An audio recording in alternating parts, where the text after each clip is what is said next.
I don't know. I know there's a higher power out there, and I'm glad that I have the spiritual aspect, and it's something I'm working on. I tried to become mindful and, meditate when I was using it, and it's impossible to learn to meditate when you're drunk and, popping Adderalls, and it just doesn't work. I look forward to meditating. It's something that used to just impossible because I was in my own head, and it's something, that spiritual aspect, I really do. It's part of my routine every morning. And the same thing with being mindful. I try to appreciate little things that I would have never appreciated before. Welcome to the Daily Reflection Podcast with your hosts Michael L. and Lee M. This is a show where we provide experience, strength, and hope through interviews with members of the recovery community. The show is not affiliated with any 12-step or recovery program, although you may hear them mentioned throughout the course of an interview. On the show today, Tim Kiefer from Flemington, New Jersey, sharing on the Daily Reflection, A World of the Spirit. Before we get to the show, if you're listening on a podcast network that enables you to leave a comment or provide a rating, we'd love to hear what you think about the show. It'll help us expand the reach of the show and let us know what you think. If you're listening to this on YouTube, how about a thumbs up? We greatly appreciate it. Enjoy the show. Good morning, Lee. How are you? Good morning. I'm great. How are you doing this morning, Mike? I'm doing great, Lee. Today's March 13th. Who's on the show today?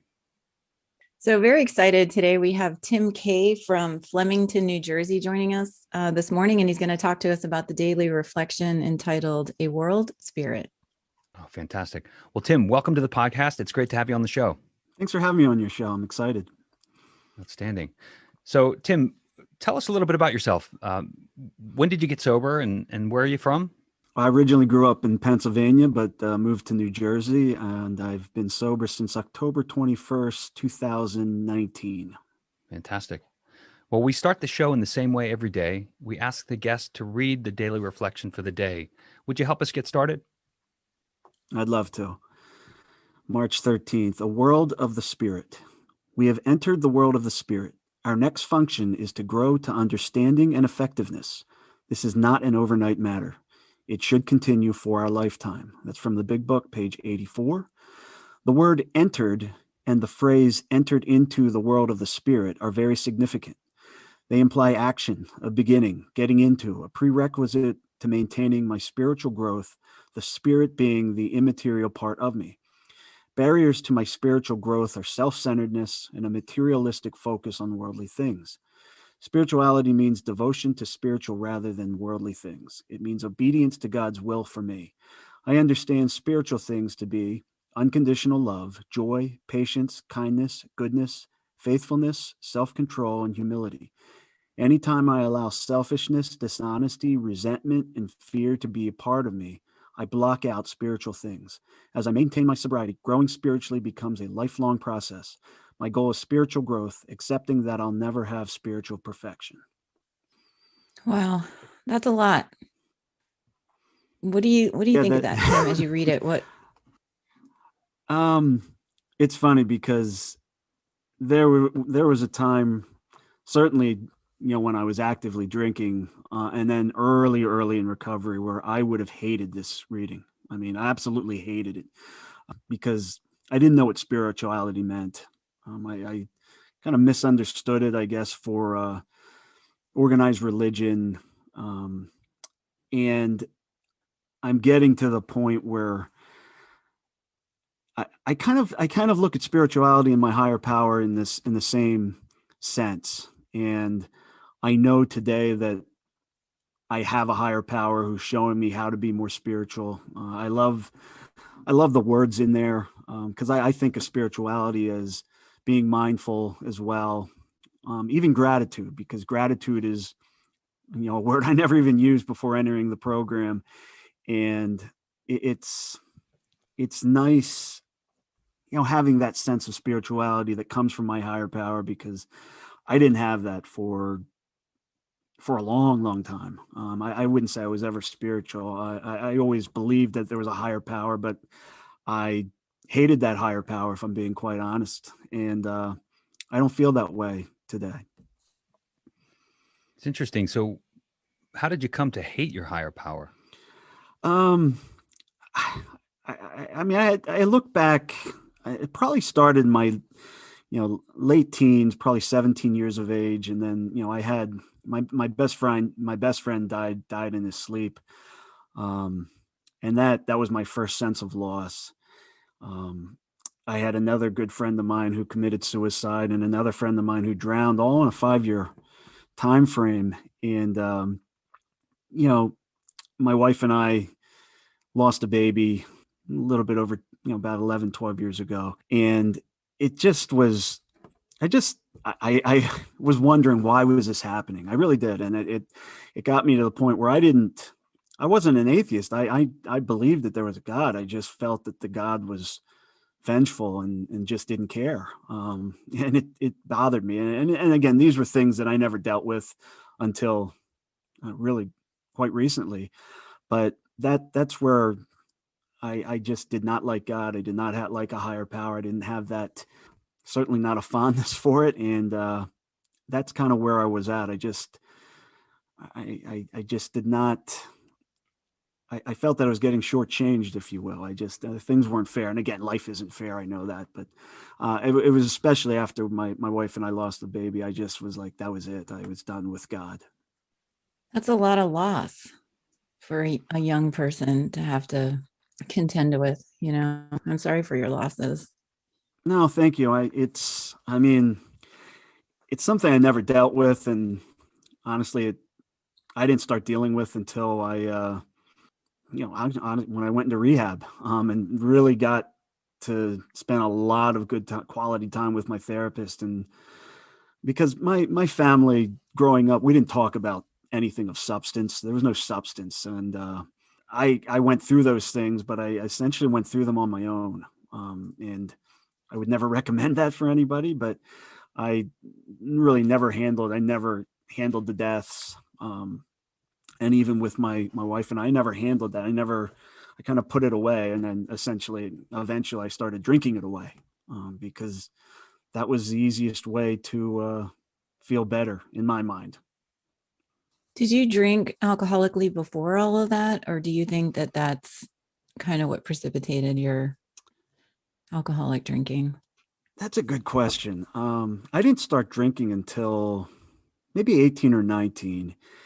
And I remember back to, I usually did overdo it.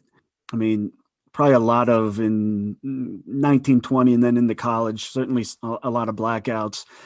But I kind of thought that was normal. I'm in college. I know there were others that were doing it. And, graduated, I really I didn't drink on a daily basis. Maybe I drank weekly. However, when I started to analyze it, and by analyzing, I didn't start analyzing it until I was in rehab. So this was, we're going on, I was 43 then. So I started analyzing it then. And I started to think, when I would drink, I would typically overdo it, and almost every time. I mean, and it got to the point where I might drink on a Saturday, but that might be the only day that I drank, but I made up for it. I would just completely overdo it. And then it got to a point probably within the past 3 years where I was drinking on a daily basis, at home at night.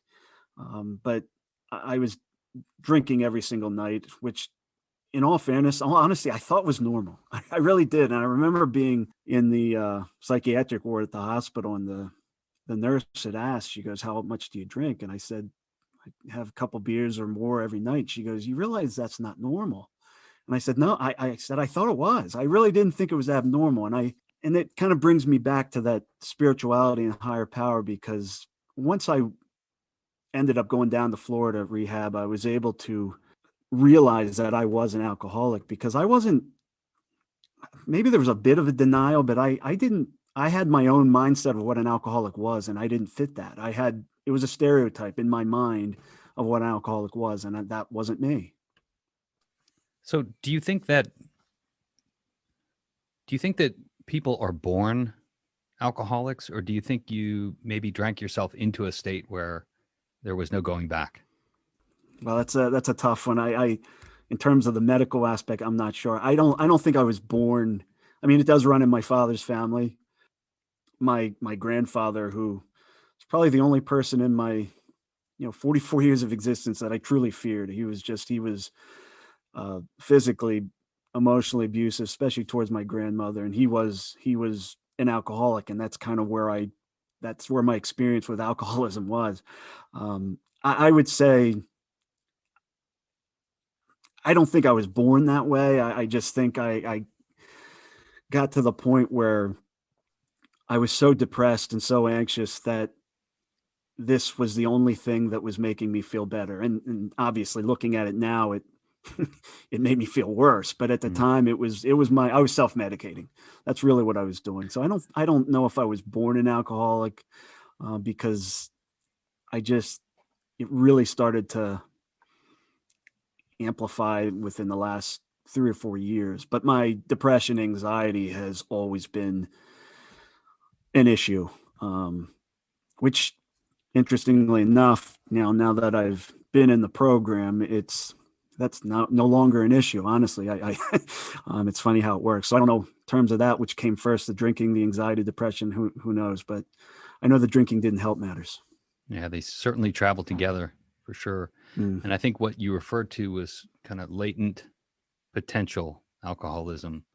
I kind of have this theory that perhaps we're born with the ability to become alcoholics, and many of us find that through excessive drinking. And I certainly found that. So what was it like right before you came in? I mean, what was the straw that broke the camel's back? I mean, I had been in denial about more so my anxiety and depression, and I gotten into an issue in terms of work, not a legal issue or anything, but I was just so depressed, so anxious, and on October 21st of 2019, I wanted to end it all.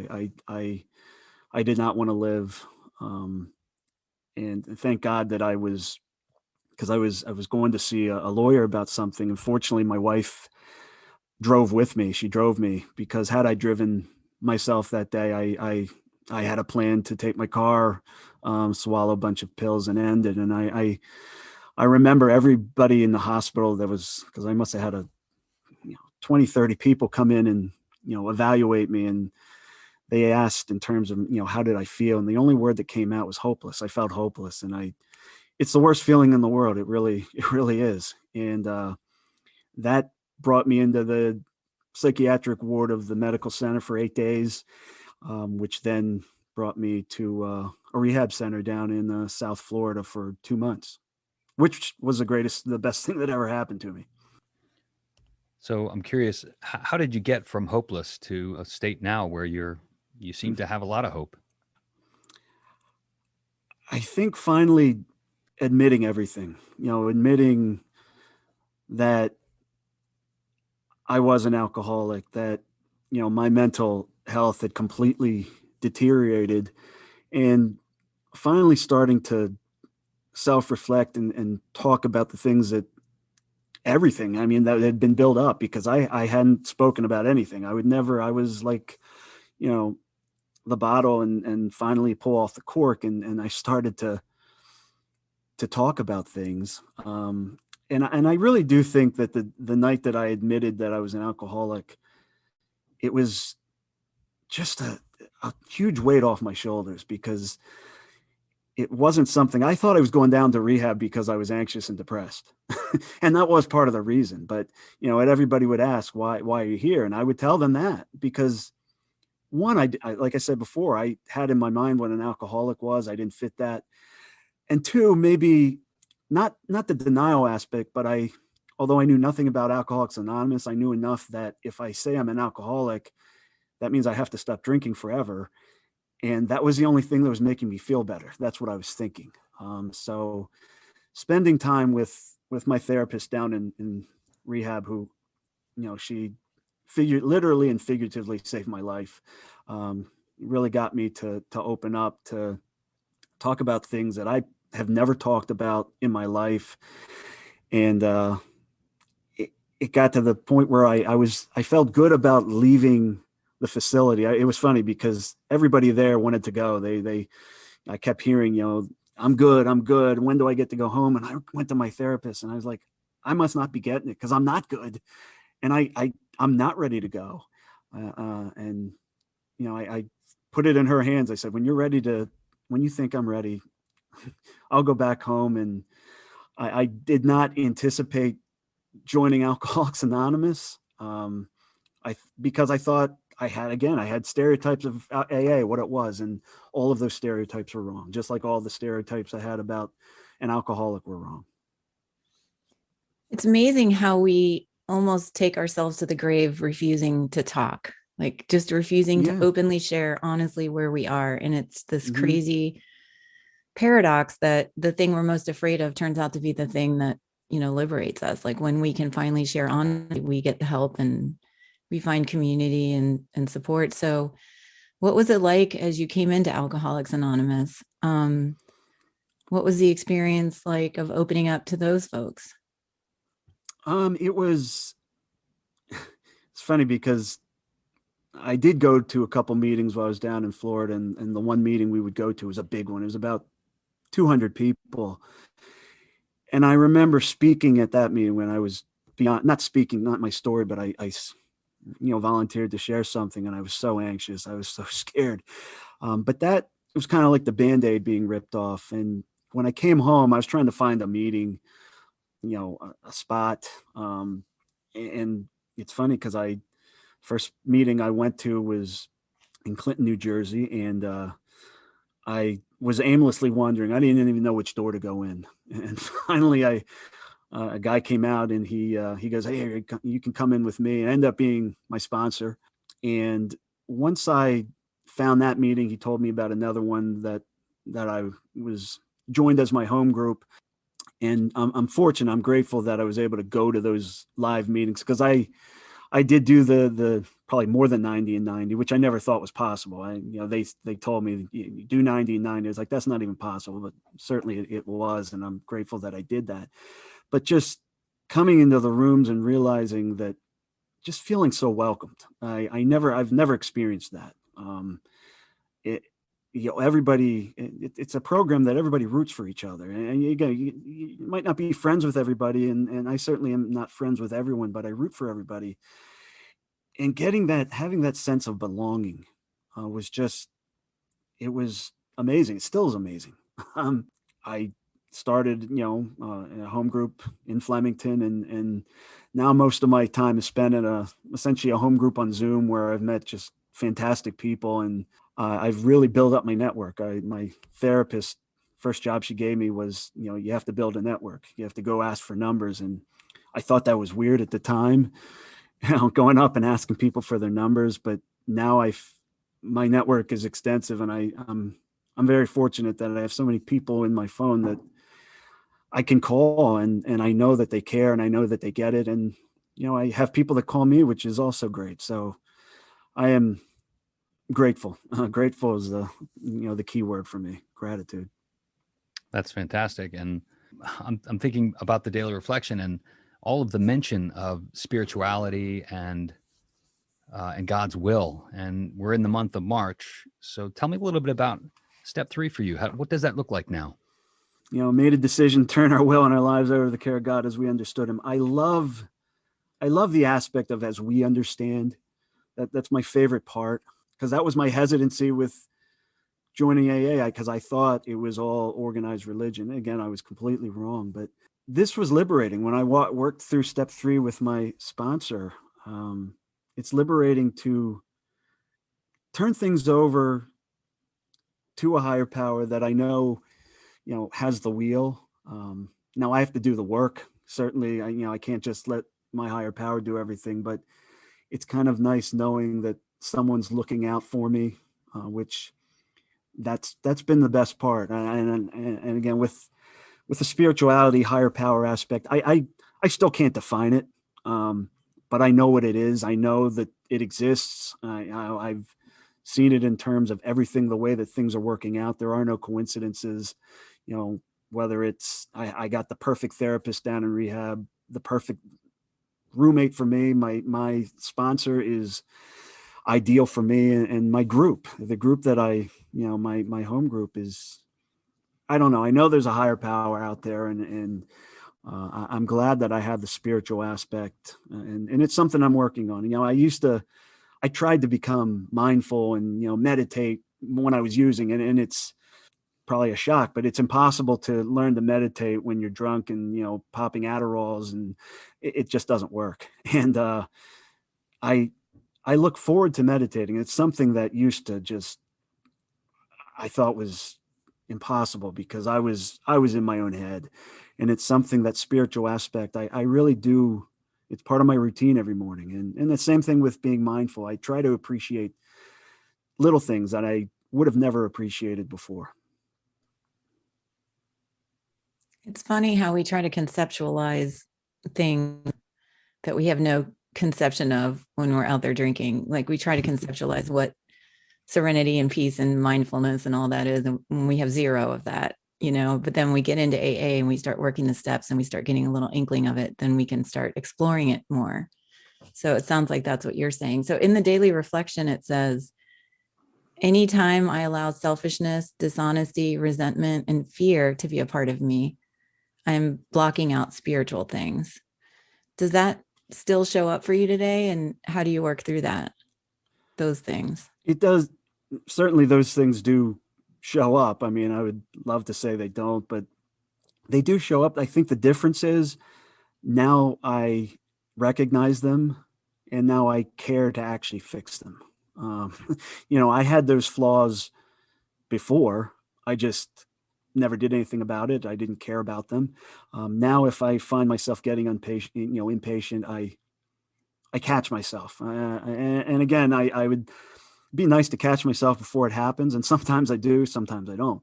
But I do feel that the fact that I recognize all of these flaws, because those were part of my character flaws. And the fact is I recognize those today and I want to keep working on them. That's why I love that last part, expecting that there'll never be spiritual perfection. And I know there never will be, but I feel that if I constantly work at it, I'll never get back to where I once was. And because I never want to go back to that dark place, because it was dark and it was not a good way to live. Yeah. So there are folks listening that are likely in a tough spot. Maybe they're newcomers. Maybe they're thinking they've got a problem, don't know how to solve it. What do you tell people like that? What do you tell newcomers? Well, certainly get to meetings. That's what helps me. And it's one of those things where I enjoy going to meetings, but you got to get the meetings. Certainly have a good sponsor to work the steps, because I started doing the steps relatively quickly with my sponsor, even though I didn't want to. And I think it's one of those things where doing things that we might be uncomfortable with has been beneficial. I like the cliches, nothing changes if nothing changes. And I think getting to meetings, working the steps, because I've gotten to know a lot of people with some great sobriety, and I've gotten to know a lot of people that they struggle. And some of them have been in and out of the rooms for a long time. Working those steps, but actually legitimately working them is the key. I mean, that's what's working for me. I think it's important also to listen. I mean, because I think when I first came in, especially if it's a smaller group, people would share, but I kept thinking, what am I going to say? So I would miss a lot of good stuff. And sometimes that's hard to do when you're new anyway, but I pick up something new every day, even with, people that I've known now since I've been in the program since 2019. I hear them speak every day, but I pick up something different. And I think really being open to listening is a key. You painted such a great picture of what it was like before you came in, that day in the hospital when the only word you could come up with was hopeless. And what a feeling of despair that must have been. For those people that might be feeling that way today, listening possibly, what hope can you offer them? What is your life like now as compared to that? It's night and day. I mean, again, it's not perfect, but I'm not hiding anything. I sure as heck sleep much better at night. I sleep really well. But there's always, as bad as it was that day, I realize there always is hope. And I don't know, this program is saving my life. And it's one of those things where I thought certainly alcoholism is an issue for me. But this program's teaching me how to live a better life. And it's one of those where I almost feel bad for people that everybody should have something like this. I think it would make our society just a nicer place, because it's not just about, not drinking. That is certainly a big key, but living a better life. And again, I was as hopeless as it can get, but there's always hope out there. I mean, this program, I had to hit bottom to get here. I would have never come voluntarily. I just wouldn't have. And thank God that You were saying when you first came into that you did believe in God, but you were really mad at him. Mm-hmm. And you felt like he was basically just, what do you think about God today? As far as is he in your corner today? Is he supporting you? Absolutely. And again, like I said, I don't know how to define God. I don't even use a pronoun for God. I just pray. Definitely in my corner, because I look at all the things that happened, that day on the 21st of October 2019. God was there, because if I drove myself, I probably wouldn't be here. Just sending me in the right direction, sending me down to Florida, which I needed. I needed that rehab. Sending me to AA, the rooms of AA, to meet the people that I've met today, who are they're godsends. They're just great people, and I'm proud to call them my friends. I pray on a daily basis. The first thing that I pray, especially at night, is I thank God for keeping me sober. I know that God's in my corner. There's no doubting that. And it's interesting, because it was a complete 180 from where I was before coming in. Sounds like it. So anything else you want to tell the audience before we wrap?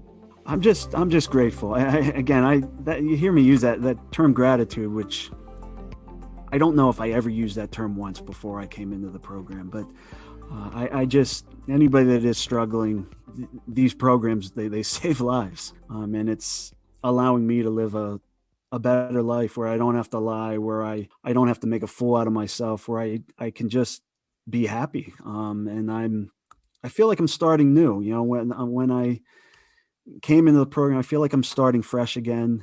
I feel like a completely different person today than I certainly did then. And I know it only gets better, because I see people in the rooms that they tell me it gets better. And I live that 24 hours a day. That's a key for me. I know it's a cliche, but probably the most important thing I ever heard in a meeting was, don't use the word only. I used the word, I only have this much time. And that's, once somebody said, don't use that word, that changed my mindset, because every day I wake up sober, it's a new record for me. And that's what I can work on. So I'm grateful for the program. I'm grateful for this forum. So thank you for letting me. Well, thank you for joining us. This has been a beautiful share. Thank you so much for sharing a lot of the dark stuff with us, because I know that's hard still, probably. For sure. Yeah, you're going to help a lot of people, Tim. Thank you. Yeah, absolutely. And thanks to you, the listeners. Truly appreciate your support. If you want to find us online, you can join us on Facebook at facebook.com/groups/Daily Reflection Podcast. You can find us on Twitter at Daily Reflector. You can read about recovery on our blog at blog.dailyreflectionpodcast.com. If you're listening on a podcast network that enables you to leave a rating or a comment, we'd love to hear from you. It'll help us improve the show and expand our reach. Thanks, everyone. Have a great day.